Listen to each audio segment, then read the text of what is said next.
সম্মানিত মুসল্লি ভাইয়েরা, আমরা বিগত জুমায় একটি বিষয়ে ধারাবাহিক আলোচনা শুরু করেছিলাম। সেই আলোচনার আজকে দ্বিতীয় পর্বে আমরা কথা বলবো ইনশাআল্লাহ। আমরা বলেছিলাম আলোচনার বিষয়বস্তু কলবের রোগ ও তার চিকিৎসা। আমরা কলবের রোগের ব্যাপারে কথা বলতে গিয়ে একটা আয়াতকে শিরোনাম হিসেবে নিয়েছি। সেটি হলো সূরাতুল বাকারা এর 8 থেকে 10 নং আয়াত। আল্লাহ সুবহানাহু ওয়া তাআলা এই আয়াতে বলেছেন, মানুষের মাঝে এমন কিছু মানুষ আছে যারা বলে আমি আল্লাহর প্রতি ঈমান এনেছি, আখিরাতের প্রতি ঈমান এনেছি। আসলে তারা ঈমানদার নয়। তাদের পরিচয় হলো তারা ধোঁকাবাজ। তারা আল্লাহকে ধোঁকা দিচ্ছে, ঈমানদারদেরকে ধোঁকা দিচ্ছে। বরং তারা নিজেরাই ধোঁকার মাঝে পড়ে আছে, তারা বুঝতে পারছে না। এই ধোঁকার মাঝে পড়ে থাকার কারণ হলো তাদের দিলের মাঝে রোগ আছে। আমি আল্লাহ তাআলা তাদের রোগকে আরও বাড়িয়ে দিয়েছি। তাদের জন্যে আমার কাছে রয়েছে লাঞ্ছনাদায়ক শাস্তি, কেননা তারা আমার ব্যাপারেই মিথ্যারোপ করছে। আল্লাহ তাআলার এই বাণী কোরআনুল কারীম সূরাতুল বাকারা এর 8 থেকে 10 নং আয়াত। আমরা কলবের রোগগুলো কি কি এবং তার চিকিৎসা কি এই বিষয়ে কথা বলতে গিয়ে প্রথম রোগ বলেছি শিরিক করা, দ্বিতীয় রোগ বলেছি লৌকিকতা দেখানো, তৃতীয় রোগ বলেছি পাপিষ্ঠ ব্যক্তিকে ভালোবাসা এবং দুনিয়াতে অহংকার হয়ে চলাফেরা করা, 4 নম্বর রোগ বলেছি বিশ্বাসঘাতকতা করা, 5 নম্বর রোগ বলেছি হিংসা করা, 6 নম্বর রোগ বলেছি অন্যের ব্যাপারে কুধারণা লালন করা। আজকে আমরা 7ম কারণ থেকে কথা বলবো ইনশাআল্লাহ। আমি আশা করব আপনারা সকলেই মনোযোগী হবেন এবং কথাগুলি আমার দিলের মাঝে গাঁথাবেন। আল্লাহ, আমার মাঝে এই রোগটা আছে কিনা, যদি থাকে আজকে থেকে আমি তওবা করলাম, এই রোগে আমি আর রুগ্ন হব না। পারা যাবে ইনশাআল্লাহ। প্রিয় ভাইয়েরা, আল্লাহ সুবহানাহু ওয়া তাআলা কোরআনুল কারীমের মাঝে গোলামের মানসিক রোগ কি, শারীরিক রোগ কি, কলবের রোগ কি, সবগুলা রোগের কথা বলেছেন। আল্লাহ তাআলা বলছেন, উদখুলু ফিস সিলমি কাফা, ও দুনিয়ার গোলামেরা ইসলামের মাঝে পরিপূর্ণ প্রবেশ করো। 50% ইসলামে প্রবেশ করলে আর 50% ইসলামের বাহিরে রয়ে গেলে এমনটা চলবে না। ইসলামের একটা আহকাম তোমার ভালো লাগে, ওই আহকামটা তুমি পালন করলে, আরেকটা আহকাম তোমার স্বার্থের বাইরে চলে যায়, সেটা থেকে তুমি বিমুখ রয়ে গেলে এমনটাও চলবে না। ইসলামের মাঝে কমপ্লিট তোমাকে প্রবেশ করা লাগবে। প্রিয় ভাইয়েরা, এই জন্যই যদি ইসলামের মাঝে কমপ্লিট আমি প্রবেশ করি, আমার হৃদয়টা রোগ মুক্ত হওয়া লাগবে, রোগ যুক্ত থাকা চলবে না। যদি রোগ মুক্ত রাখতে চাই, আমার জানা উচিত কি কি রোগে আমার কলবটা আক্রান্ত হতে পারে। আজকে 7 নাম্বার থেকে আমরা কথা বলবো। কলবের 7 নাম্বার রোগ হলো ইহতিকারুল মুসলিমিন, অপর মুসলমানকে হেয় প্রতিপন্ন করা। এই রোগ কি নাই? তুচ্ছ তাচ্ছিল্য করা, মূল্যায়ন না করা, এমন স্বভাব যদি আমাদের মাঝে থাকে, আমরা এখনো কলব সুস্থর মাঝে আছি না অসুস্থ আছি? তাহলে এই রোগটা অন্যকে হেয় প্রতিপন্ন করা, ঘায়েল করে কথা বলা, বিশেষ করে রাজনৈতিক মঞ্চগুলা একে অপরকে ঘায়েলের মঞ্চে পরিণত হয়েছে, ঠিক না? যে ব্যক্তির কাছে ঈমান এবং ইসলামের কনসেপ্ট আছে, ওই ব্যক্তির বক্তব্য রাজনৈতিক মঞ্চে শুনবেন, আর যে দুনিয়ার জ্ঞানে জ্ঞানী, দ্বীনের জ্ঞানে জ্ঞানী নয়, তার বক্তব্য শুনবেন। দেখবেন তার বক্তব্যের মাঝে অন্যকে ঘায়েল করা কোনো বক্তব্য নাই। এই জন্য অন্যকে ঘায়েল করার স্বভাব যদি আপনার দিলের মাঝে থাকে, আপনার দিল সুস্থ না অসুস্থ? আল্লাহ তাআলা কোরআনুল কারীমে সূরাতুল হুজুরাতের 11 নং আয়াতে বলছেন, ইয়া আইয়ুহাল্লাযীনা আমানু লা ইয়াসখার কওমুম মিন কওমিন আসা আন ইয়াকুনু খায়রাম মিনহুম ওয়ালা নিসাউম মিন নিসাইন আসা আন ইয়াকুনা খায়রাম মিনহুম ওয়ালা তালমিজু أنفسكم ولا تنابزوا بالألقاب আল্লাহ তাআলা বলছেন ও ঈমানদারেরা তোমরা একে অপরকে ঠাট্টা বিদ্রূপ করো না। কে বলছেন? আল্লাহ। এই আয়াতের একটা শানে নজুল আছে। রাসূল করিম সাল্লাল্লাহু আলাইহি ওয়াসাল্লাম যখন কাফেরদের সাথে যুদ্ধের মোকাবেলায় বিজয় অর্জন করলেন, দিক থেকে দিগন্তে ইসলামের বাণী ছড়িয়ে যেতে লাগলো। সকলের গোত্রের মাঝে, কওমের মাঝে, রাজ্যের মাঝে ইসলামের প্রচার এবং প্রসার যখন হয়ে গেল, বিভিন্ন দলের দলপতিরা এসে রাসূলের কাছে পরামর্শ সভার আয়োজনে বসলো। ঠিক এমনই ভাবে বনু তামিম থেকে একটা প্রতিনিধি দল রাসূলের কাছে আসলেন। এসে মুহাম্মাদুর রাসূলুল্লাহ সাল্লাল্লাহু আলাইহি ওয়াসাল্লামের দরিদ্র কিছু সাহাবীদেরকে দেখে হাসি ঠাট্টা করলেন। বিশেষ করে আসহাবে রাসূল করিম সাল্লাল্লাহু আলাইহি ওয়াসাল্লামের আসহাবে সুফফার যেই সমগ্র অভাবী সাহাবীরা ছিলেন, কোনো সংসার ছিল না, বাড়ি ছিল না, অর্থ ছিল না, সম্বল ছিল না। কেউ যদি কোনো খাবার দিত ওই খাবার খেয়ে জীবন অতিবাহিত করত, একেবারে দরিদ্র। ওই মানুষদেরকে দেখে বনু তামিমের প্রতিনিধিরা হাসি ঠাট্টা করল, হেয় প্রতিপন্ন করলো। আল্লাহ তাআলা এটি সহ্য করতে পারলেন না, আয়াত নাযিল করে দিলেন, হে ঈমানদারেরা যদি ঈমানদার হও কখনো কোনো মুমিনকে ঠাট্টা বিদ্রূপ করতে পারবে না। আল্লাহ তাআলা বলছেন কোনো নারীও কোনো নারীকে ঠাট্টা বিদ্রূপ করতে পারবে না। কেননা তুমি জানো না, তোমার হয়তো সুন্দর পোশাক আছে, ঐশ্বর্যশীল বাসভবন আছে, ওই মানুষটার কিছু নাই। হয়তো আল্লাহ তাআলার কাছে তোমার চাইতে ওই মানুষটা দামি হয়ে আছে। এই শুধু এখানে ক্ষান্ত হয় নাই, ওয়ালা তালমিজু আনফুসাকুম, একজন ভাইয়ের ব্যাপারে পিছনে পিছনে আরেকজনের সাথে নিন্দাবাদ করো না। এই স্বভাব কি নাই? সাধু করে বসলে মনে হয় যেন এটা একটা সংসদ ভবনে পরিণত হয়েছে। ছায়ের একটা চুমুক দেয়, সিগারেটের একটা টান দেয়, অমুকে কি জায়গায় কি করছে, অমুকের ঘরে কি হয়েছে, মসজিদে আজকে কি বয়ান হয়েছে, এমন কথা কি হয় না?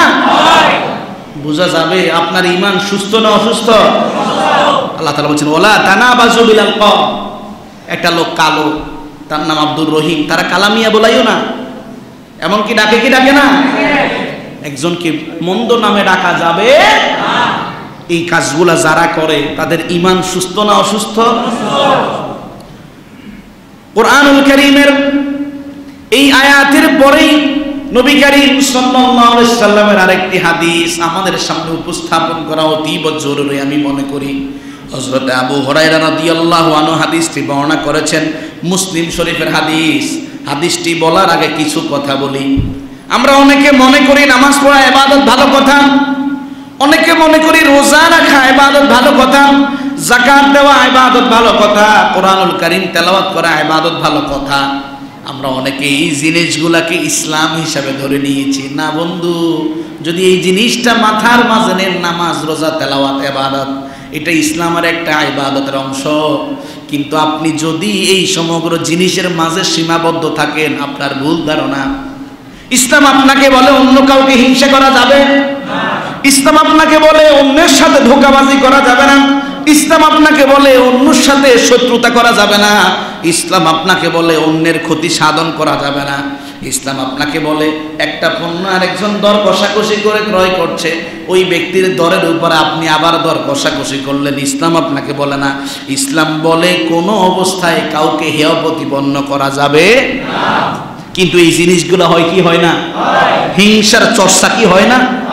ধোঁকাবাজি কি হয় না? শত্রুতা কি হয় না? একে অপরের ক্ষতি সাধনের চিন্তা করা কি হয় না? তোরে আমি হাতে না মারলেও কি হবে, ভাতে মারব, বলে কি বলে না? সাবধান, যার জবান থেকে এমন কথা আসবে তার ঈমান সুস্থ না অসুস্থ? আবু হুরায়রা রাদিয়াল্লাহু আনহু হাদিস বর্ণনা করেন, মুসলিম শরীফের হাদিস। নবীজি বলেন লা তাহাসাদু ওয়ালা তানাখাশু ওয়ালা তাবাগাদু ওয়ালা তাদাবারু ওয়ালা ইয়াবি' বা'দুকুম আলা বাই'i বা'দিন ওয়া কুনু ইবাদাল্লাহি ইখওয়ানা। সাবধান উম্মতেরা, আমার উম্মত হয়ে একে অপরকে হিংসা করবে না, এক ভাই অপর ভাইয়ের সাথে ধোঁকাবাজি করবে না, এক ভাই অপর ভাইকে শত্রু হিসাবে নেবে না, একে অপরের ক্ষতি সাধনের চেষ্টা করবে না, একজনের ক্রয় দর কষাকষির উপরে আরেকজন এসে দর কষাকষি করবে না। তোমরা আল্লাহর বান্দা হিসাবে একে একে ভাই হয়ে যাও। আমরা কি? আমরা কি? সবাই বলেন আমরা কি? নবীজি বলছেন আল মুসলিমু আখুল মুসলিম, মুসলমানের পরিচয় হচ্ছে অপর মুসলমান তার ভাই, লা ইয়াসলিমু, সে তার ভাইকে কোনোভাবে জুলুম করবে না, ওয়ালা ইয়াখদুলু ওয়ালা ইয়াহকিরু, তার অপর ভাইকে হেনস্থ করবে না, অপমানিত করবে না, লাঞ্ছিত করবে না। নবীজি এবার ডাক দিয়ে বলেন উম্মতের আত্তাকওয়া হাহুনা, আত্তাকওয়া হাহুনা, আত্তাকওয়া হাহুনা। হযরতে আবু হুরায়রা রাদিয়াল্লাহু আনহু বলেন নবীজি এই কথা বলে 3 বার তার কলবের দিকে আঙ্গুল দিয়ে ইশারা করেছে। নবীজি বললেন শোনো, বিহাসবিম বিইমিনাশ শাররি আইয়াহকিরা আখা, কোন মানুষ খারাপ চরিত্রের বদ চরিত্রের মানুষ হওয়ার জন্য এতটুকু যথেষ্ট, সে তার ভাইকে হেয় প্রতিপন্ন করলো। সুতরাং ভাই সব আমরা যদি নিজেকে সুস্থ ইমানদার দাবি করি, এখানে কি সবাই ইমানদার না? অনেকে নীরব আছেন, ইমানের সন্দেহ আছে? কথা বলেন, সন্দেহ আছে? সবাই কি এখানে ইমানদার? তাহলে শত্রুতা করা যাবে? একে অপরকে আঘাত দিয়ে কথা বলা যাবে? একে অপরকে হিংসা করা যাবে? ধোঁকাবাজি করা যাবে? সাবধান, আপনি তো মুসলমান, আপনার মধ্য দিয়ে যেন এমনটা না হয়, আল্লাহ তৌফিক দেন। সকলে বলি আমিন। প্রিয় ভাইয়েরা, কলবের 8 নম্বর রোগ হলো ইহতিকারুদ দুনুব, গুনাহকে হালকা মনে করা। মিথ্যা বললেন, অজসিদ একের পর এক মিথ্যা বলতে আছেন, আপনি মনে করছেন বলছি আর কি। নামাজের ওয়াক্তের সময় হয়েছে, আল্লাহ তাআলা আপনার প্রতি নামাজ ফরজ করেছেন, নামাজ ছেড়ে দিলেন, ছাড়লাম আর কি। রমজানে আল্লাহ রোজা ফরজ করেছেন, আমার গ্যাস্ট্রিকের সমস্যা, রোজা রাখলে সামনে দিয়ে একটু হাঁটলে একটা দোকান দেখলে লোভ লাগে, না খেয়েই পারি না, মনে হয় যেন পেট কলিজাগুলো সব ছেড়ে বের হয়ে আসবে। হালকা মনে করছেন আল্লাহর বিধানকে। মা বোনদের কথা বলি, মা বোনদেরকে পর্দার কথা বললে মনে হয় যেন আফ্রিকার কোন জঙ্গলে পাঠানোর কথা বলা হয়েছে। এমন কি আচরণ নাই? দেখা যায় মা সুন্দর বোরকা পরে সুন্দরী বিবাহের উপযুক্ত মেয়েটাকে নিয়ে চলে, বাবাও হাঁটে, কিন্তু মেয়েটাকে পর্দা করাতে পারে না। এক পর্যায়ে বিবাহ করার পরে স্বামীরও কন্ট্রোলে থাকে। মা বোনরা পর্দাকে হালকা মনে করেছে। তালতো ভাই তালতো বোনকে দেখে আল্লাহ হারাম করেছেন, বেগানা নারীর দিকে তাকান আল্লাহ হারাম করেছেন। আজকে পুরুষও বেগানা নারীর দিকে তাকায়। আর সবচেয়ে ভয়ানক এখন অস্ত্র হচ্ছে টিকটক এবং ফেসবুকের ব্লগিং। যে নারীর চেহারা যত সুন্দর, ওই নারী ফেসবুকে এসে ব্লগিং করে, ঠিক না? এটাকে সে পাপ মনে করে। যে ব্যক্তি এই জিনিসগুলোকে, আমি কয়েকটা এক্সাম্পল দিলাম, আরো অসংখ্য এক্সাম্পল দেওয়ার আছে, যে ব্যক্তি এটাকে পাপ মনে করে না, ওই ব্যক্তির ঈমান সুস্থ না অসুস্থ? প্রিয় ভাইয়েরা, এই জন্যে আমরা অনেকেই ক্ষুদ্রাতি ক্ষুদ্র অনেক অন্যায় অপরাধগুলোকেও অন্যায় মনে করি না। অথচ বিশ্ব নবী মুহাম্মাদুর রাসূলুল্লাহ সাল্লাল্লাহু আলাইহি সাল্লামের স্ত্রী আমাদের মা হযরতে আয়েশা সিদ্দিকা রাদিয়াল্লাহু আনহা হাদিস বর্ণনা করেন, ইবনে মাজার হাদিস। তিনি বলেন রহমাতাল লিল আলামিন, তার স্ত্রী আয়েশাকে ডাক দিয়ে বললেন, ইয়া আয়েশা, ও আমার প্রিয়তমা স্ত্রী আয়েশা, ইয়াকি ওয়া মুহকারাতিল আ'মাল, আমার স্ত্রী আয়েশা, ক্ষুদ্রাতি ক্ষুদ্র যেই সমগ্র গুনাহগুলো আছে, ওই সমগ্র গুনাহ থেকে তুমি বেঁচে থাকো। কে বলছেন? নবীজি তার স্ত্রীকে বলছেন। এখানে যারা আছেন বুকে হাত দিয়ে কেউ বলতে পারবেন যে আপনার দাম্পত্য জীবনে 5 বছর 4 বছর সময় যে 5 বার 10 বার আপনি স্ত্রীকে নসিহত করছেন? পারবেন কেউ? না, আপনার স্ত্রীকে আপনি নসিহত করেন না, তো করার সুযোগ নাই। আপনি তো আগে বোল্ড আউট, আপনি আবার রান নেবেন কিভাবে? এই জন্য আপনাকেও এই কোয়ালিটিগুলো নিতে হবে। গুনাহকে আপনিও হালকাভাবে দেখবেন না, দেখবেন আপনার স্ত্রীর মাঝে একটা বোধ তৈরি হবে, না রে আমারও তো এরকম সমস্যা আছে, আমাকেও সংশোধন হওয়া উচিত। রাসূল কারীম সাল্লাল্লাহু আলাইহি ওয়াসাল্লাম, ইয়া আয়েশা, ও প্রিয়তমা স্ত্রী আয়েশা শোনো, ইয়াকি ওয়া মুহকারাতিল আমাল, ক্ষুদ্র ক্ষুদ্র যেই সমগ্র গুনাহগুলো আছে, ওই গুনাহগুলো থেকে তুমি সতর্ক হও। ফা ইন্না লাহা মিনাল্লাহি তলাবা, কেননা এই গুনাহের ব্যাপারেও কিয়ামতের ময়দানে তোমাকে জিজ্ঞাসা করা হবে। অন্য হাদিসে উল্লেখ করা হয়েছে, হযরত আবু হুরায়রা রাদিয়াল্লাহু আনহু হাদিস বর্ণনা করেন, সুনান ইবনে মাজাহ, তিরমিজি শরীফের হাদিস, রাসূল করিম সাল্লাল্লাহু আলাইহি সাল্লাম বলেন, ইন্নাল মুমিনা ইযা আযনাবা কানাত নুকতাতুন সাওদাউন ফি কলবি। একজন মুমিন যখন গুনাহ করে, ওই মুমিনের কলবের মাঝে একটা কালো দাগ পড়ে। ফাইন তাবা ওয়া নাআযা ওয়াস্তাগফারা সুকিলা কলবু, ওই মানুষটা যদি তওবা করে, ওয়ানাজা এবং পাপ ত্যাগ করে, যে অপরাধের মাঝে ছিল তা ছেড়ে দেয়, ওয়াস্তাগফারা এবং ক্ষমা প্রার্থনা করে, আল্লাহ তাআলা ওই কালো দাগকে মুছে দিয়ে তার কলবকে আবার পরিচ্ছন্ন করে দেন। ফাইন জাদা, যখন এই গুনাহ আবার বাড়তে থাকে, বান্দা গুনাহ করতে থাকে, গুনাহকে সে গুনাহ আর মনে করে না। বারবার যখন গুনাহ হয়, একটা কালো দাগ পড়লো, তারপরে আবার একটা পড়লো, তারপরে আবার আর একটা পড়লো, এভাবে পড়তে পড়তে তার কলবটা কালো হয়ে যায়। ফাযালিকা রান, কোরআনে এই জিনিসটাকে মরিচিকা বলা হয়েছে। কি বলা হয়েছে? সূরাতুল মুতাফফিফিনের 14 নং আয়াতে আল্লাহ তাআলা বলেন, কাল্লা বাল রানা আলা কুলুবিহিম মা কানু ইয়াকসিবুন। আল্লাহ তাআলা বলছেন, তাদের কৃত কর্মের কারণে তাদের কলবে মরিচিকা পড়েছে। প্রিয় ভাইরা, তাহলে গুনাহকে যদি আপনি হালকা মনে করেন, আপনি এক পর্যায়ে গুনাহ করতে করতে করতে করতে আপনার কলব কালো হয়ে যাবে, আপনার দিল থেকে আল্লাহ শব্দটাই উঠে যাবে। এই জন্য গুনাহকে যারা হালকা মনে করে, তাদের দিল সুস্থ না অসুস্থ? আল্লাহ তাআলা কুরআনুল কারীমে সূরাতুল জিলজালের 7 থেকে 8 নং আয়াতে বলছেন, ফামান ইয়া'মাল মিসকালা যাররাতিন খায়রান ইয়ারা ওয়া মান ইয়া'মাল মিসকালা যাররাতিন শাররান ইয়ারা।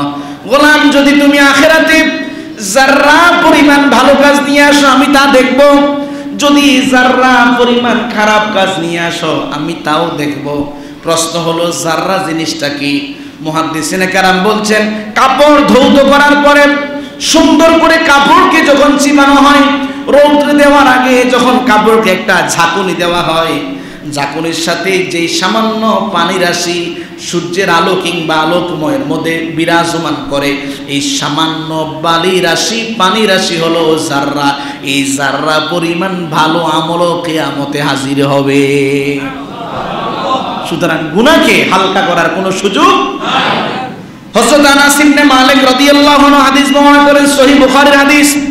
আনাস ইবনে মালিক রাদিয়াল্লাহু আনহু তার সাথীদেরকে নসিহা করতে গিয়ে বললেন, ইন্নাকুম লাতা'লামুনা আ'মালা, সাথীরা তোমরা এমন এমন কাজ করে বেড়াচ্ছ, তোমরা এমন এমন কাজ করে বেড়াচ্ছ, হিয়া আরাকুম ফি আ'য়ুনিকুম মিনাশ শা'রি, যে কাজগুলো তোমাদের কাছে চুলের চাইতে অতীব সূক্ষ্ম, এমন কাজ তোমরা করে বেড়াচ্ছ।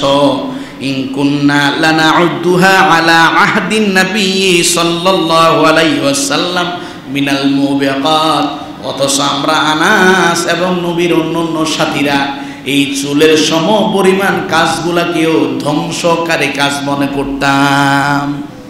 সামান্য চুলের পরিমাণ অন্যায়কেও মনে করতাম এটা করলে আমাদের ধ্বংস অনিবার্য হয়ে যাবে। তাবিদের যুগে হযরত আনাস রাদিয়াল্লাহু আনহু বললেন, তোমরা এই চুল পরিমাণ কাজও করে যাচ্ছ, অথচ এটাকে তোমরা গুনাহ মনে করছো, এমনটা করার কোনো সুযোগ নাই। প্রিয় ভাইয়েরা, আপনি অন্যকে ধোঁকা দিলেন, অন্যকে ঠকালেন, গুনাহকে একেবারেই হালকা মনে করলেন, আবার ঠিক হজও করলেন, নামাজও পড়লেন, রোজাও রাখলেন, আপনার অবস্থা হবে নিঃস্ব দরিদ্র মিসকিনের মতো। কার মতো?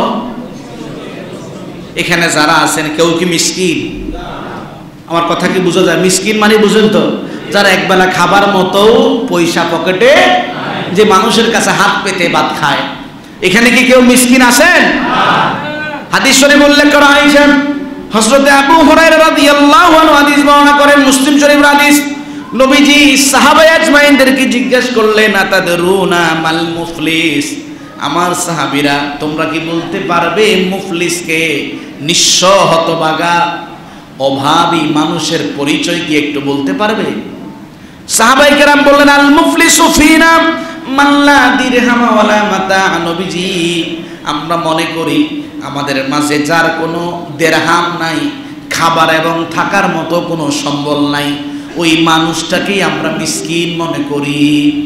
নবীজি এবার সাহাবীদেরকে বললেন, শোনো, ইন্নাল মুফলিসা মিন উম্মতি ইয়াউমাল কিয়ামাহ, আমার উম্মতের মাঝে নিঃস্ব অসহায় হতভাগা মানুষ কিয়ামতের ময়দানে সেই ব্যক্তি হবে বিসালাতিন ওয়া সিয়ামিন ওয়া যাকাতিন, যার আমলনামায় পর্যাপ্ত পরিমাণ নামাজও আছে, পর্যাপ্ত পরিমাণ সিয়ামও আছে, পর্যাপ্ত পরিমাণ দান সাদাকা যাকাতও আছে। এত কিছু থাকার পরেও সে কিয়ামতের ময়দানে কি হবে? মিসকিন। প্রশ্ন হলো কিভাবে?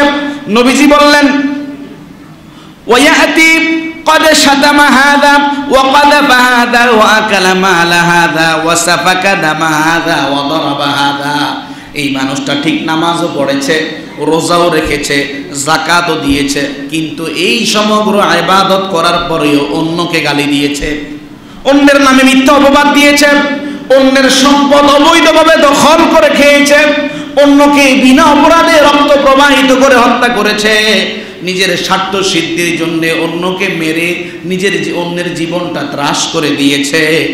এই মানুষটার ইবাদত থাকার পরেও এই অপকর্মগুলা তার হায়াতে আছে। ফায়ুতা হাদা মিন হাসানাতি ওয়া হাদা মিন হাসানাতি।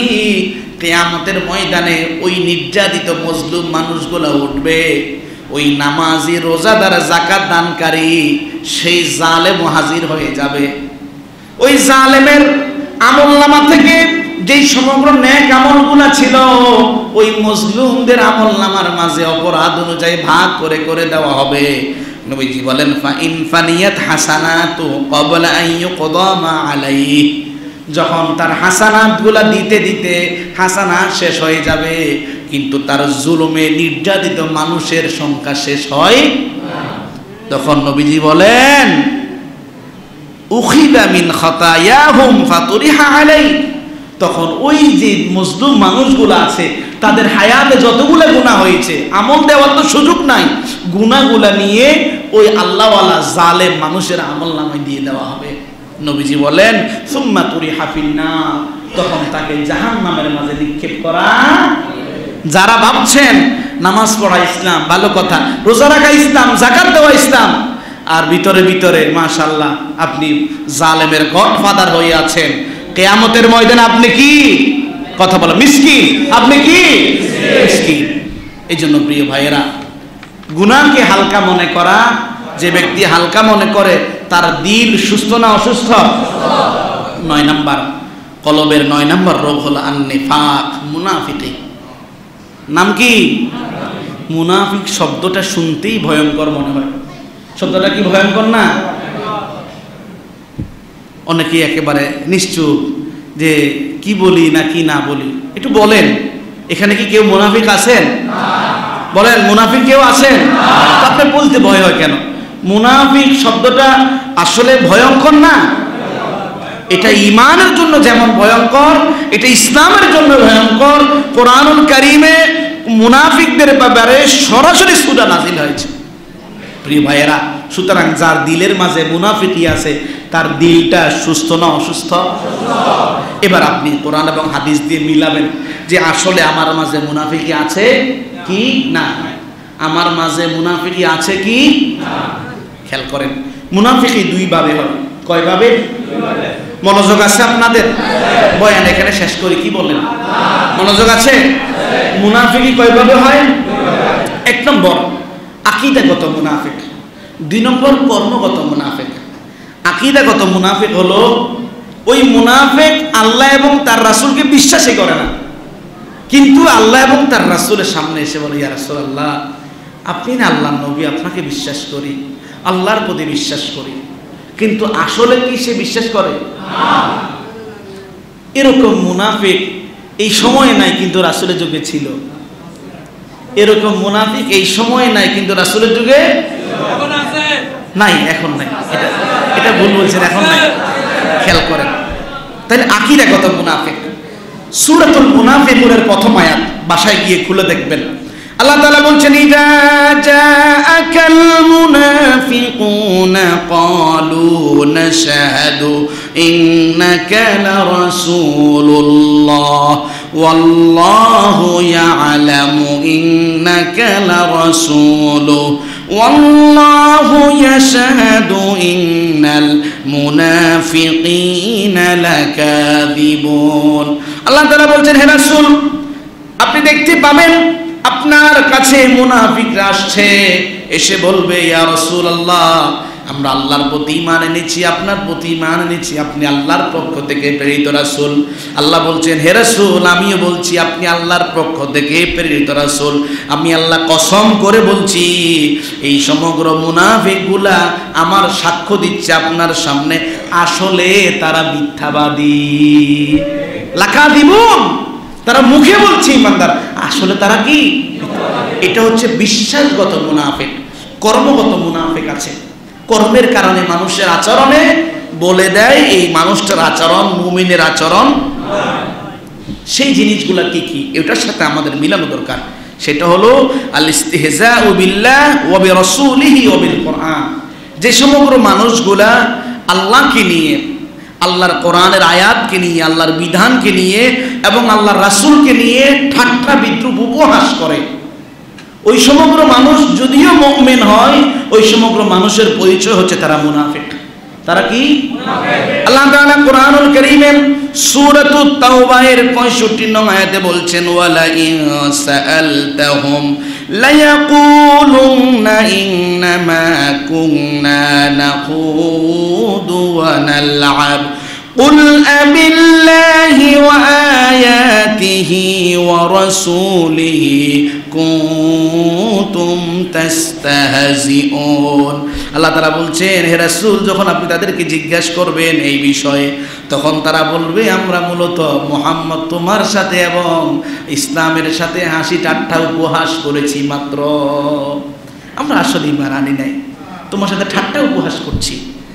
হে রাসূল, আপনি বলুন, আবিল্লাহ, তুমি আল্লাহর সাথে উপহাস করলে, ওয়া আয়াতি, আল্লাহর আয়াতের সাথে উপহাস করলে, ওয়া রাসূলি, আল্লাহর রাসূলের সাথে উপহাস করলে, ওয়া কুনতুম তাস্তাহজিউন, তুমি জেনে বুঝে কি করে উপহাস করতে পারলে?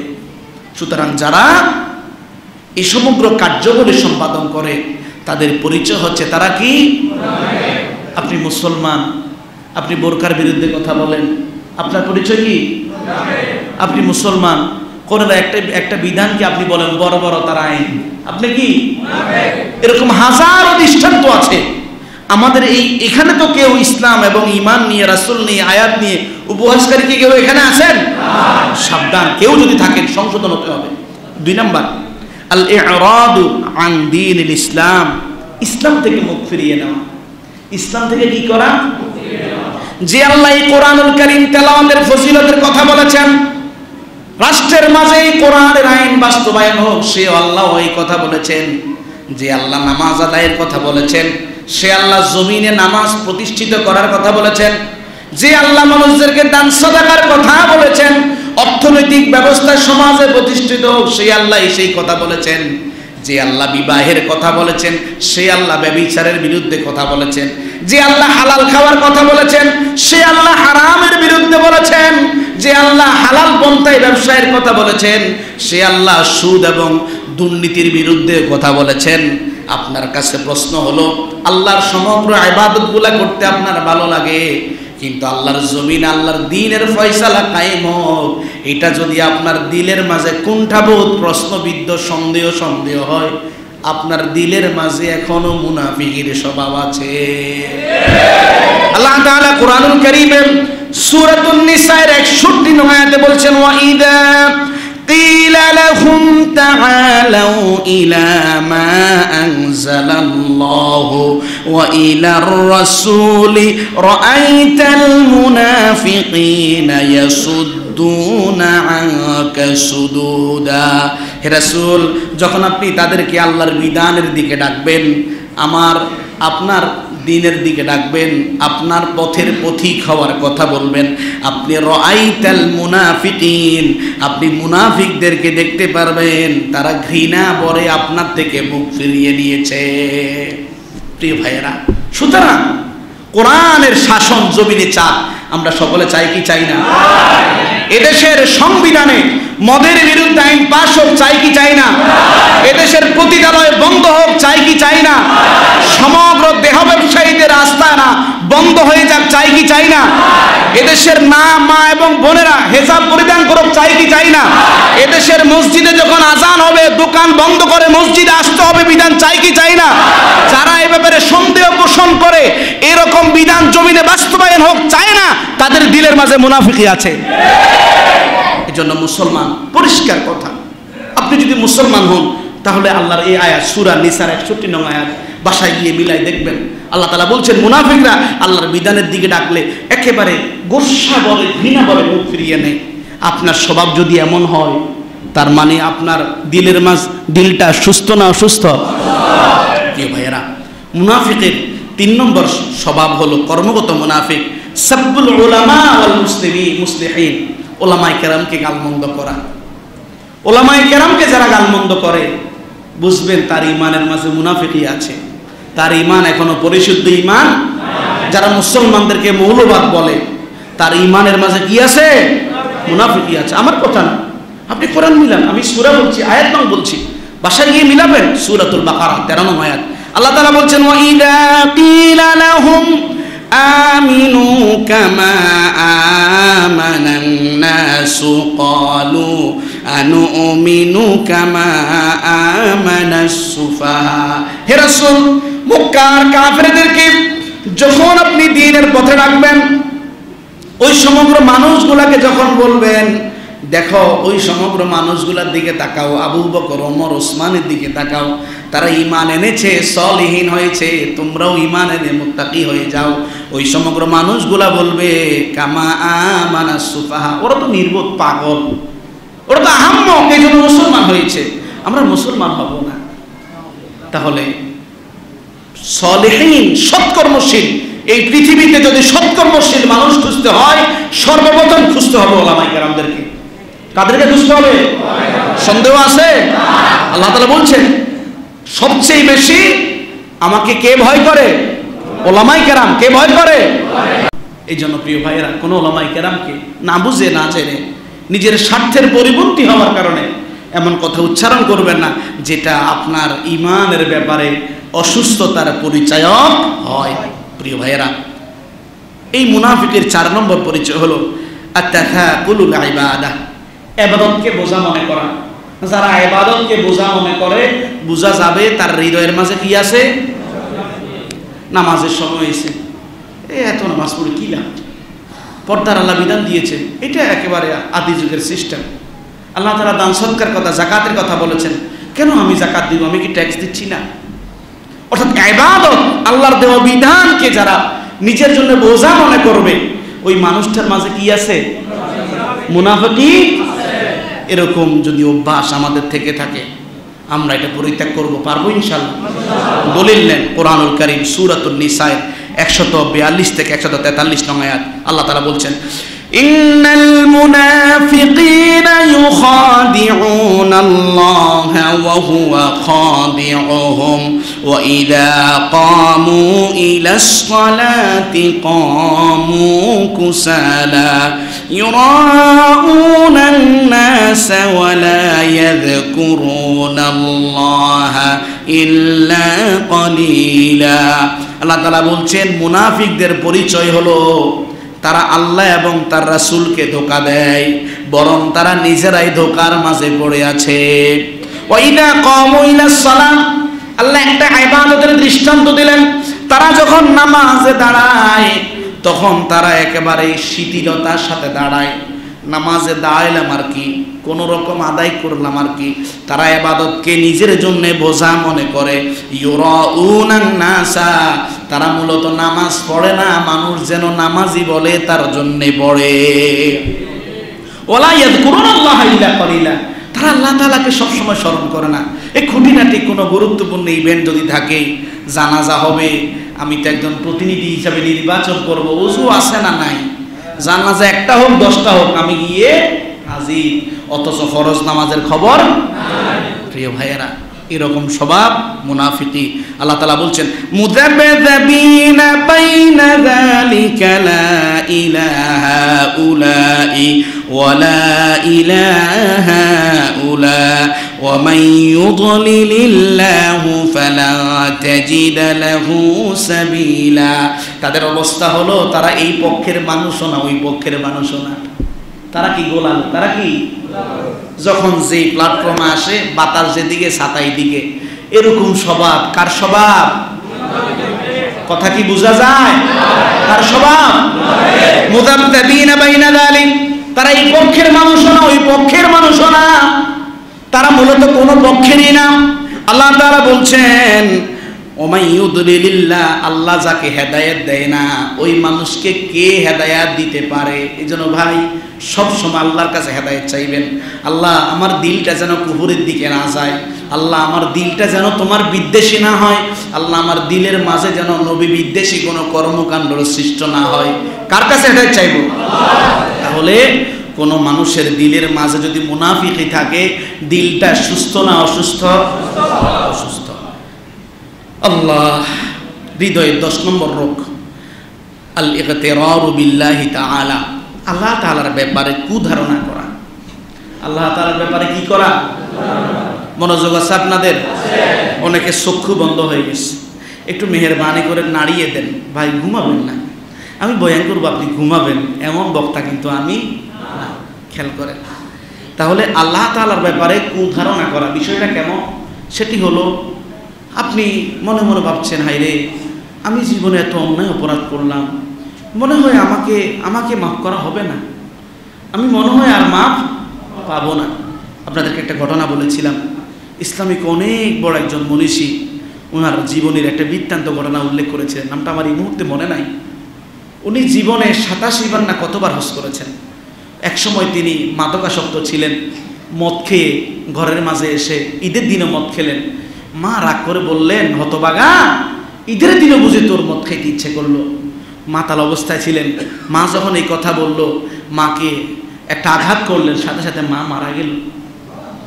সব মানুষ কেঁদে হয়রান। যখন ওনার মাতলামি কমে গেল, স্বাভাবিক স্মৃতি ফিরে আসলো, তিনি বউকে বললেন, মা কোথায়? বলো, তোমার মাকে তো তুমি মেরে ফেললে। তখন উনি আফসোস করে তওবা করে কাঁদতে লাগলেন। বারবার হজ করেন। ওই হজের ময়দানে যে বুজুর্গ মানুষ থাকে, ওই মানুষকে স্বপ্নে দেখানো হয় এই মানুষটার হজ কবুল হচ্ছে না। এভাবে উনি যখন ওই মানুষটার কথা বলে, ওই জিনাকে স্বপ্নে দেখানো হয়, উনি ওই মানুষটাকে খুঁজতে লাগেন। খুঁজতে খুঁজতে যখন মানুষটাকে পাওয়া হয়, ভাই আপনার হজ তো কবুল হয় নাই। তিনি বলেন, হ্যাঁ আমার হজ কবুল হয় না, আমি জানি। কি করে জানেন? যে আমি জীবনে একবার হজ না, আজকে বহু বছর প্রায় 86 বার হজ করছি। কেন হজ কবুল হচ্ছে না? আমি ভয়াবহ এক অপরাধ করেছি, আমার আঘাতে আমার মা মারা গিয়েছে। তো তাহলে আপনি এতবার বারবার হজে আসেন কেন? শোনেন, আমার আল্লাহ বলছেন, আল্লাহ রহমান, আল্লাহ দয়ালু, আমি বারবার ফিরে আসছি, আমার আল্লাহ আমাকে যতবার ফিরিয়ে দিবে আমি ততবার আল্লাহর কদমে ফিরে আসবো। তখন ওই বুজুর্গ চলে গেলেন। আসলেই তো তোমার অপরাধ খুবই ভয়ঙ্কর, তোমাকে তো মাফ করার কথা না। তখন ওই বুজুর্গকে স্বপ্নে দেখানো হলো, আমি আমার ওই বান্দাকেও মাফ করে দিয়েছি। দেখেন, আমি কথাটা বোঝাচ্ছি পজিটিভ ধারণার জন্য। আঘাত করে মাকে, গর্ভধারিণী মাকে হত্যা করা, এটা কত ভয়াবহ অপরাধ। ওই মানুষটা এত বছর হজ করেছে, হজ কবুল হচ্ছে না, জানার পরে আবার আসছে। পজিটিভ চিন্তা, আমার আল্লাহ তো আমাকে মাফ করতে পারে। এই জন্য ভাই আল্লাহ তাআলার ব্যাপারে সুধারণা রাখতে হবে। যারা আল্লাহর ব্যাপারে কুধারণা রাখে তাদের দিল সুস্থ না অসুস্থ? মুসনাদে আহমদের হাদিস, আবু দাউদ শরীফের হাদিস, দুইটা কিতাবই হাদিস এসেছে। নবীজি বললেন, হুসনুজ জন্নি মিন হুসনিল ইবাদাহ, সুন্দর সুধারণা করা কোনো বিষয়ে, এটা সুন্দরতম একটা ইবাদত। সুন্দরতম একটা কি ইবাদত? হযরত জাবের রাদিয়াল্লাহু আনহু হাদিস বর্ণনা করেন, মুসলিম শরীফের হাদিস। তিনি বলেন, নবী করিম সাল্লাল্লাহু আলাইহি সাল্লাম ইন্তেকালের 3 দিন আগে উম্মতদেরকে বললেন, লা ইয়ামুতান্না আহাদুকুম ইল্লা ওয়া হুয়া ইউহসিনু যন্না বিল্লাহি আযজা ওয়া জাল্লা। উম্মতেরা, আল্লাহর ব্যাপারে সুধারণা না নেওয়া পর্যন্ত তোমরা কেউ মৃত্যুবরণ করিও না। অর্থাৎ আপনার জীবনে যত অপরাধ হোক আপনি সুধারণা নেবেন, আল্লাহ আপনি তো আমাকে মাফ করতে পারেন। হ্যাঁ, আমি অনেকের হক নষ্ট করেছি, অনেকেই মারা গিয়েছে, ক্ষমা চাইতেও পারি নাই। আল্লাহ চাইলে আপনি তো ওই ব্যক্তির হকের দায়িত্বভারও আপনি নিতে পারেন। পজিটিভ চিন্তা আল্লাহ তাআলার ব্যাপারে করা লাগবে। আল্লাহ তাআলা কোরআনুল কারীমে সূরাতুল হুজুরাতের 48 থেকে 49 নং আয়াতে বলছেন, সূরাতুল হিজর, নাব্বি ইবাদি আন্নী আনাল গফুরুর রহিম ওয়া আন্না আযাবি হুয়াল আযাবুল আলীম। নবীজি, আপনি আমার গোলামদেরকে এই ব্যাপারে সংবাদ প্রদান করুন, আমি আল্লাহ অতীব ক্ষমাশীল এবং অতীব দয়ালু। তবে আমি আল্লাহ তাআলা শাস্তিও প্রদান করে থাকি, আমার আযাবের শাস্তি অতীব নিদারুণ, সহ্য করার কোনো ক্ষমতা নাই। অন্যত্র আল্লাহ তাআলা বলছেন সূরাতুত তাহা এর 82 নং আয়াত, ওয়া ইন্নী লাগাফফারুল লিমান তাবা ওয়া আমানা ওয়া আমিলা সালিহান সুম্মা হাতাদা।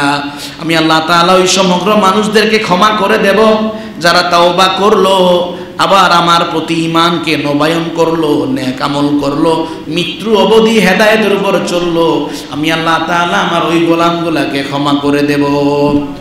কোরআনুল কারীমের সূরাতুল আরাফের 165 নং 156 নং আয়াতে আল্লাহ তাআলা বলেন, ওয়া রাহমাতি ওয়াসিআত কুল্লা শাই ফাসাআকতুবুহা লিল্লাযীনা ইয়াত্তাকুনা ওয়া ইউতুনাজ যাকাতা ওয়াল্লাযীনা হুম বিআয়াতিনা ইউমিনুন।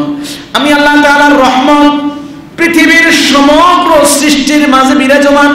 আমি আল্লাহ তাআলা সমগ্র সৃষ্টির উপর আমার রহমতকে ছড়িয়ে ছিটিয়ে দিয়েছি। সুতরাং যারা তাকওয়া অবলম্বন করবে, দান সদকা করবে, যাকাত প্রদান করবে, আমি আল্লাহ তাআলা কোরআনে যেই আয়াত নাজিল করেছি তার প্রতি ঈমান আনবে। কয়টা কথা? 3টা। কয়টা? 3টা। এই আয়াতের প্রতি ঈমান আনা লাগবে, তাকওয়া অবলম্বন করা লাগবে, যাকাত প্রদান করা লাগবে। আল্লাহ বলছেন ফাসাআকতুবুহা, আমি এই সমগ্র মানুষগুলোর জন্য আমার রহমতকে লিখে লিখে দেব। সুতরাং আল্লাহ তাআলার ব্যাপারে সুধারণা করা লাগবে। যারা কুধারণা করে তাদের দিল সুস্থ না অসুস্থ? অসুস্থ। প্রিয় ভাইয়েরা, 11 নম্বর রোগ, এই কথাটা বললেই আমাদের আলোচনা শেষ করব। আমরা ইনশাআল্লাহ আরও একটি পর্বে এই বিষয়ে কথা বলবো ইনশাআল্লাহ। 11 নম্বর হলো আল আমনু মিন মাকরিল্লাহ, আল্লাহ তাআলার আযাবের ব্যাপারে নিরাপদ থাকা। আপনি নামাজ পড়ছেন, ভালো কথা, আপনার সমাজের মানুষ অন্যায় অপরাধ কাজে নিমজ্জিত, আপনি ভাবলেন আমি তো ঠিক আছি, আমি তো কি আছি। এই মন মানসিকতা আমাদের 99% মানুষের, ঠিক না? যদি আমাদের এই 99% মানুষের ধারণা হতো, মানুষের বিশ্বাস থাকতে এরকম যে আমি তো ঠিক আছি, ভালো কথা, আমার সমাজে যে অন্যায় অবিচার অনাচার হচ্ছে এগুলো যদি বন্ধ না হয়, গজব আসলে কি তাদেরকে ধরবে, আমাকে ছেড়ে দেবে?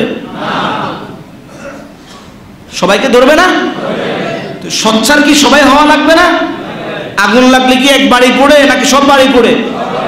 এই জন্য ভাই, সমাজের সবাই সোচ্চার হওয়া লাগবে। আমি অন্যায় করব না, অন্যায় সইব না। পারা যাবে? আমি অন্যায় করব না, অন্যায়। প্রিয় ভাইয়েরা, যদি অন্যায় না করেন কিন্তু অন্যায় সহ্য করেন, জুলুম হচ্ছে দেখে নিশ্চুপ থাকেন, অন্যায় হচ্ছে দেখার পরে ক্ষমতা আছে প্রতিবাদ না করেন, গজব আপনার উপরে আসবে, ওই মানুষটার উপর আসবে। সুতরাং সমাজের মাঝে যদি আল্লাহর রহমত পেতে চান, আযাবের ব্যাপারে আপনাকে শঙ্কা নিয়ে থাকতে হবে। যদি ভাবেন আল্লাহর আযাব আসবে না, আমি যাই করছি আর কি, এমনটা সুযোগ আল্লাহ তাআলা কোরআনুল কারীমে সূরাতুল আরাফের 99 নং আয়াতে বলছেন, আফা আমিনু মাকারাল্লাহ ফালা ইয়ামানু মাকারাল্লাহি ইল্লাল কওমুল খাসিরুন। মানুষেরা কি আমি আল্লাহ তাআলার আযাবের ব্যাপারে নিরাপদ বোধ করছে, অথচ ক্ষতিগ্রস্ত মানুষ ছাড়া কোন মানুষ আমার আযাবের ব্যাপারে নিরাপত্তা বোধ করে না। মুহূর্তে আযাব আসবে। যদিও ইন্ডিয়া থেকে আমাদেরকে পানি দিয়ে এই নিজেদের সৃষ্ট একটা বন্যা দেওয়া হয়েছে, এটা কি আসমান থেকে ফয়সালা ছাড়া জমিনে হয়েছে? কথা বলে না। এটা কোথা থেকে ফয়সালা হয়েছে? সব ফয়সালা কোথায় হয়? আসমানে হয়। জমিনে কিচ্ছু হয় না, আসমান থেকে হয়, জমিনে বাস্তবায়িত হয়। এই জন্য প্রিয় ভাইরা, আযাবের ব্যাপারে নিরাপদ থাকার কোনো সুযোগ নাই। এক সময় ক্ষমতার মালিক, হাজারো পুলিশ প্রটোকল, তাদেরকে বিভিন্ন মঞ্চায়িত তাদেরকে করা হতো। ওই সমগ্র মানুষগুলোকে এখন আছে? নাই। যারা ভালো জিনিসকে খারাপ করত, যারা দিনকে রাত বানাতো, যারা ভালো মানুষকে দর্শক বানাতো, যারা আলেমদেরকে রাজাকার বানাতো, ওই সমগ্র মানুষগুলো কি আছে? তারা কি আযাবের সম্মুখীন হয় নাই? নিজের দেশ থেকে অন্য জায়গায় প্রবাসী থাকা, এর চাইতে বড় আযাব কি আছে? আছে? সাবধান, আযাব গ্রাস করবে। অন্যায় অপরাধ করছেন, মনে করবেন আপনাকে আযাব ধরবে না। এরকম ভাবার কোনো সুযোগ নাই। যে এরকম ভাবে তার দিল সুস্থ না অসুস্থ? আল্লাহর কালাম থেকে শুনেন, সূরাতুল আনআম 44 নং আয়াত। বাসায় গিয়ে সবাই বলে দেখবেন, সূরাতুল আনআম 44 নং আয়াত। আল্লাহ তাআলা বলছেন, ফালাম্মা নাসু মা ذكروا به فتحنا عليهم أبواب كل شيء حتى إذا فرحوا بما أوتوا أخذناهم بغتة فإذا هم مبلسون। আল্লাহ তাআলা বলছেন, যখন তারা আমাকে ভুলে গেল। কাকে বলল? এই আয়াত আমাদের বর্তমান সময়ের জন্য হুবহু। যখন তারা আমাকে বলে গেল, আমি আল্লাহ তাআলা তাদের জন্য দুনিয়ার সব কিছু খুলে দিলাম, কোনো কিছুর অভাব নাই। দুনিয়ায় সর্বা তাকে আমি বানিয়ে দিলাম। সে খুব আনন্দিত হয়ে গেল, উৎফুল্ল হয়ে গেল। সে মনে মনে ভাবলো, আমাকে ধরার মতো তো কারো কোনো ক্ষমতা নাই। আল্লাহ বলছেন, আখাযনাহুম বাগতা, আমি হঠাৎ করে তাকে ধরলাম। সে কল্পনাও করতে পারে নাই তার জীবনে এমন একটা ঘটনা ঘটে যাবে। আমি তাকে হঠাৎ করে ধরলাম। ফাইদা হুম মুবলিসুন, এবং তাকে যাবতীয় সব ঐশ্বর্য থেকে নিরাশ বানিয়ে দিলাম। এই জন্য ভাই, অপরাধ করবেন মনে করেন না এটার আযাব হবে না। আযাব হবে কি হবে না? তারা অপরাধ করার পরেও মনে মনে ভাবে আমার কিছু হবে না। তাদের ঈমান সুস্থ না অসুস্থ? হযরত উকবা বিন আমির রাদিয়াল্লাহু আনহু হাদিস বর্ণনা করেন, মুসনাদে আহমদের হাদিস। রাসূল করিম সাল্লাল্লাহু আলাইহি ওয়াসাল্লাম বললেন, ইযা রাআইতাল্লাহা ইউতিল আবদা মিনাদ দুনিয়া আলা মাআসিহি, কোন গোলাম অন্যায়, অপরাধ, পাপাচার এত বেশি করছে, সীমা ছাড়িয়ে যাচ্ছে, কিন্তু আল্লাহ তাআলা তাকে সব দিচ্ছে। তাকে কি দিচ্ছে? তার কিচ্ছু কমতি নাই। ঢাকা গেলে বউ একটা, চিটং গেলে বউ আর একটা, নোয়াখালী গেলে বউ আর একটা, হাতিয়া গেলে বউ আর একটা, বরিশাল গেলে বউ আর একটা। তার বউয়ের কোনো কম? লাইসেন্স ছাড়া না লাইসেন্সহীন? অন্যায় অপরাধ হয়েছে, তবুও আল্লাহ তাকে এত ঐশ্বর্য কেন দিচ্ছে? রাসূল করিম সাল্লাল্লাহু আলাইহি ওয়াসাল্লাম বললেন, তোমরা ভেবো না, মা ইউহিব্বু, আল্লাহ তাকে ভালোবাসছে, এটা ভেবো না। পাপিষ্ঠকে আল্লাহ ভালোবাসে, এটা ভেবো না। তোমরা শোনো, ফা ইন্নামা হুয়া ইস্তিদরাজ, এটা হচ্ছে আল্লাহ তাআলা তাকে ছাড় দিচ্ছেন। আল্লাহ কি করছেন? যখন ছোট্ট বাচ্চারা ঘুড়ি উড়ায়, ঘুড়ি যখন বাতাস পায় সে সুতা ছাড়ে, ঘুড়িও মাথা নাড়তে নাড়তে উপরে। বিকালবেলা যখন বাবা ডাক দেয়, বাসায় টিচার এসেছে, হয় যাবে না হয় বেতের বাড়ি, তখন দেখবেন ঘুড়িটাকে সুন্দর করে মুড়িয়ে ঘরে নিয়ে আসে। ঘুড়ি কি আকাশে উঠতে পারে না হাতে আসে? ঘুড়ির মালিক কে? সুতা কার হাতে? সুতরাং যদি মুসলমান হন, আমি আবার বলছি, আপনার নাম বলছেন আল্লাহ হুয়া সাম্মাকুমুল মুসলিমিন, তোমার দলের পরিচয় নাই, তোমার আদর্শ কোনো মানুষ নয়, তোমার নাম মুসলমান, তোমার আদর্শ মুহাম্মদ সাল্লাল্লাহু আলাইহি সাল্লাম। এই দাবিতে যদি কেউ এক থাকেন, হাত তুলেন। সবাই রাজি আছেন? এই দাবিতে সবাই রাজি? প্রিয় ভাইয়েরা, তাহলে আমরা আমাদের ঈমানকে পরিশুদ্ধ করব।